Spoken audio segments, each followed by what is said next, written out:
Welcome back to my channel, everyone. Street Tips here, and today is day 13 of our silver cell operation. There's the current flow going through the cell right now, 0.85 amps, and this filter is probably getting clogged up. But what I think I'm going to do is just go ahead and let it run for another day or so at this slow pace. You can see there's still silver down there that needs to dissolve. I've got my sacrificial bars here in place so that I keep my anode electrode bar up out of the electrolyte and don't dissolve it. So let's take a look and see what we got inside here. All right, let's take a peek down inside the cell. See exactly what it is we've got in here. Like I said, tonight at 5:30 p.m. will be 13 days of operation. And there's our pure silver in here so far. And I've been knocking these crystals down, keeping everything as flat as possible on the bottom of the cell. Because if the silver crystal starts growing up and makes contact with this anode filter basket, it'll burn a hole in the anode filter basket and release the silver cell slimes down into the cell and ruin the batch of silver. So this is 13 days. It should be about 65 troy ounces or so of high purity elemental silver down in this silver cell. Just beautiful. I don't know if you can see that or not, but the silver crystal along the edges here is exposed to the air, which means our electrolyte level has declined. So what I'll do is go ahead and get set up here.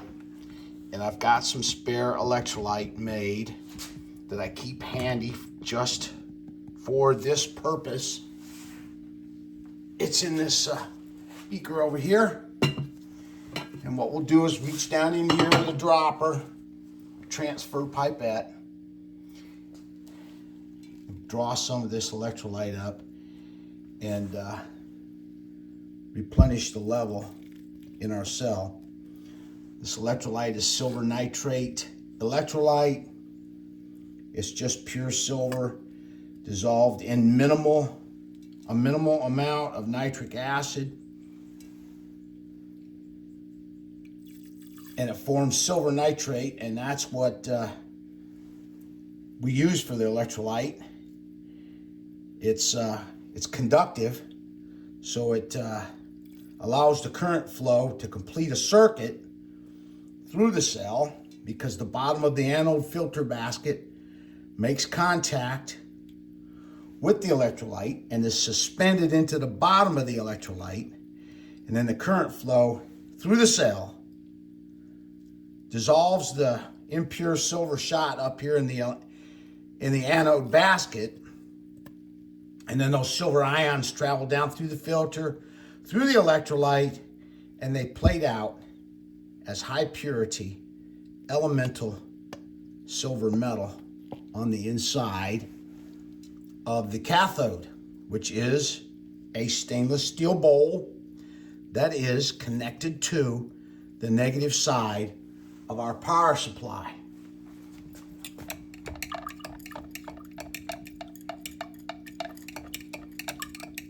All right, one more look down in here. Ooh, that looks spectacular.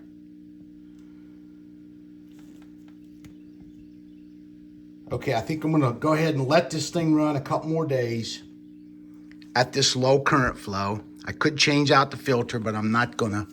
Just gonna let it go slow and see if we can consume the rest of the impure silver in the anode basket here, and then we'll do a harvest later in the week. Here you can see the current flow has jumped up a little bit by doing that maintenance. And I've installed an inline fuse.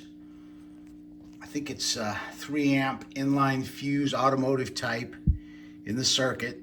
So just in case the silver crystals make contact with the anode basket and burn a hole through the filter,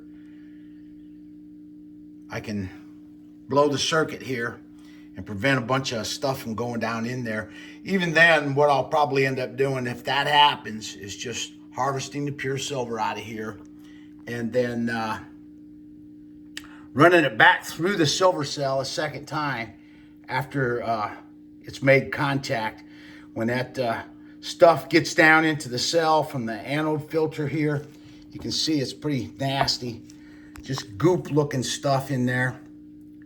And if that gets down into the cell, it pretty much ruins the batch of silver, and then just have to run it back through a second time. So, all right, this will conclude the video. Thank you for watching.